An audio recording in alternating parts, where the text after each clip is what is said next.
Hello and welcome. I am Raziel, and it's Monday, which means let's look at faction and how to improve it via the law.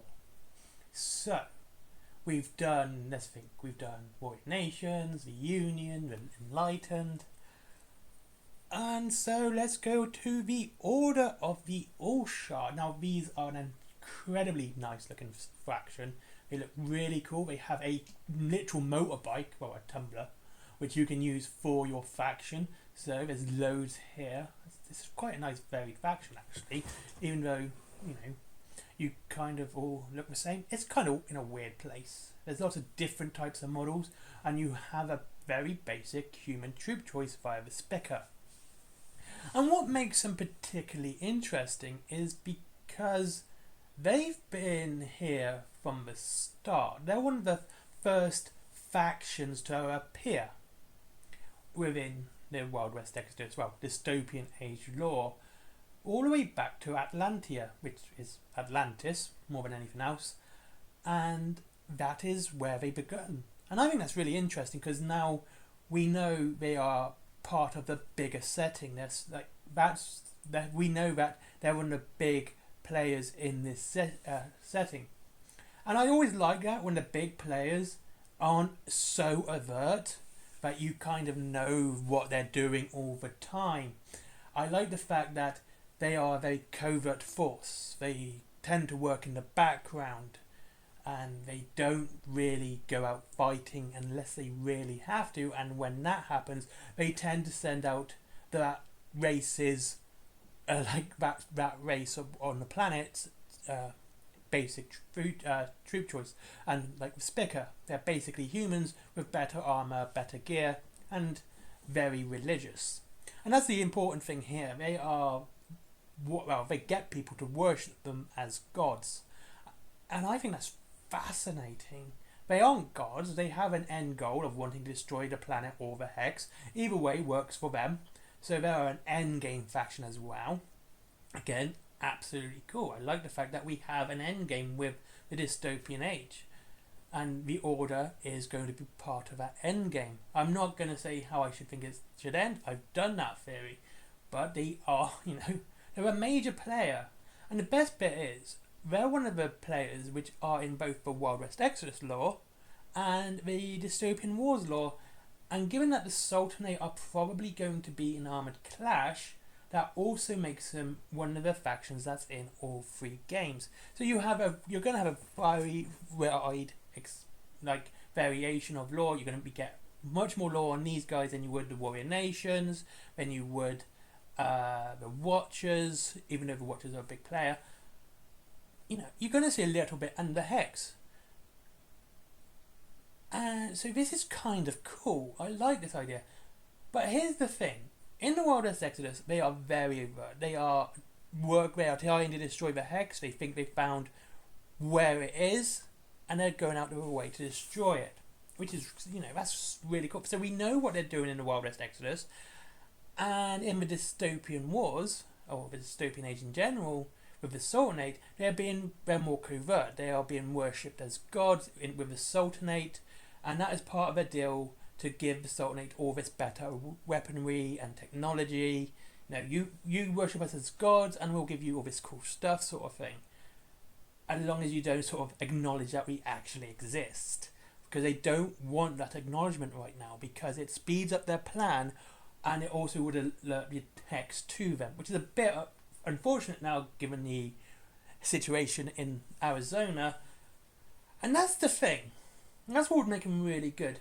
Is how are they combating the Hex in Arizona? Having that as a major storyline. We know they're fighting the Hex. We know they're on Earth to fight the Hex. That's the whole reason they're here. But what are they actually doing to fight it? Are they, are they doing any investigative work? Do they send the Spicker out or any of their other troops out to look for it? Can they sense it? Do they have technology there? Actually broaden on how they're searching for the Hex and where they're finding it. We know the Hex isn't just in Arizona as well. We know it's all over the world. We know it has a particularly strong presence in the Empire. and where the Empire has a very strong connection with the Hex. So why are the Order in the Sultanate, which kind of sort of borders on the Empire, and not being more overt in the Empire? Why aren't they actually out and attacking? What are they holding back? Why are they holding back? What are they waiting for? What signs are they looking for mass possession?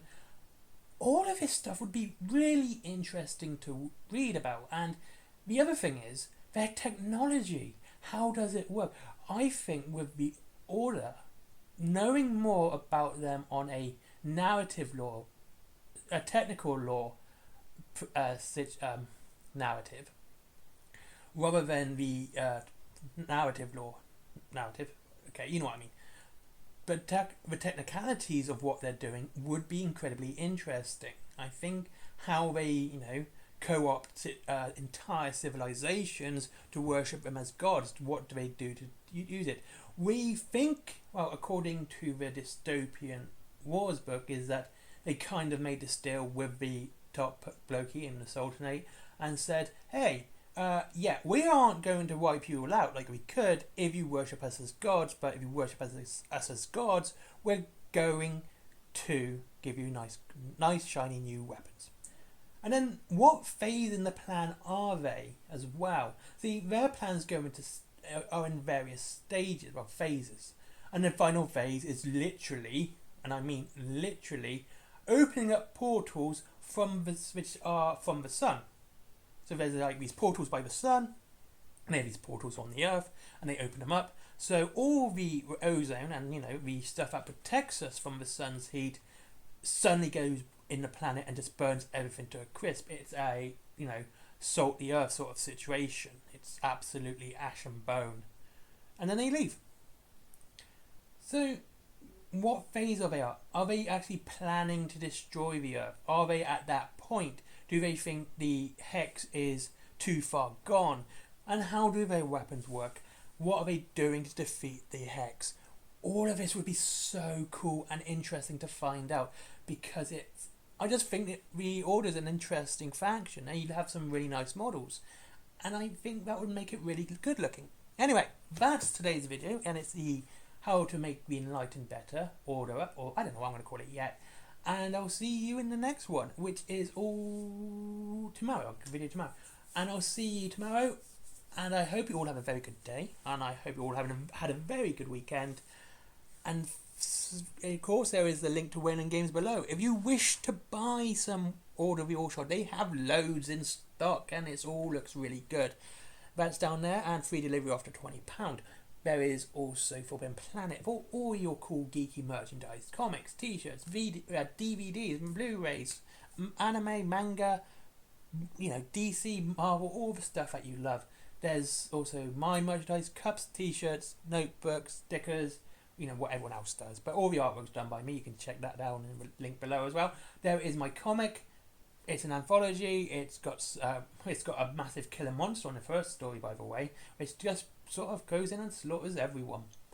Then there's Skyforge. Never forget Skyforge, because Guy deserves a click and deserves some love. He's a good friend of mine, and I think he deserves all the support he gets. And finally, Patreon, because business. Bye bye.